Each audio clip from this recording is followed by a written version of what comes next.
বেইসা খাইয়া যায় তাহলে তো আর হবে না। আমার ছোট ছেলেটা ও নামাজ কালাম পড়ে, রোজা রাখে, ওর আদব কায়দা সুন্দর করছে, সেগুলো দেখলে আমার কাছে ভালো লাগে। মা হিসেবে আমি গর্বিত। বড় হলে ওর ভবিষ্যতের দিনগুলো কেমন হয় আমি জানি না, কিন্তু ছোট এখনও আমার সব কথা শুনে, আমি যেটা বলি সেটা শুনে, সেই হিসেবে আমার কাছে ভালো লাগে দেখে সেই বিধানে আপনাদের কাছে সব কিছু শেয়ার করি। যদি ওর মতো বয়সী কেউ থাকে আপনাদের ছেলে মেয়ে ভাই বোন, তাহলে আপনারাও দেখা যায় মাদ্রাসায় পড়াতে আগ্রহী হবেন, নামাজ কালাম পড়া শেখাতে আগ্রহী হবেন, সেই হিসেবে আমি দেখাই। জি আম্মু, তো ওর সাথে তাল মিলে আমরা যদি আমাদেরটুকু এভাবে বেছে দিই তাহলে তো হবে না।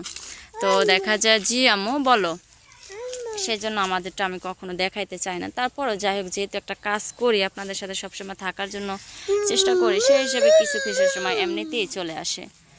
হ্যাঁ, এই জন্য আর আমি আমাদেরটা বলি না। হ্যাঁ, আপনাদের ভাইয়াও নামাজ পড়ে, বলবো না কেন, অবশ্যই বলবো। নামাজ পড়ে, নামাজ পড়ে আইসা কোনো কাজ কাম থাকে না, দেখা যায় একটু মোবাইলটা নিয়ে শুয়ে থাকতে থাকতে 7টা 8টা বাজে। আমি নাস্তা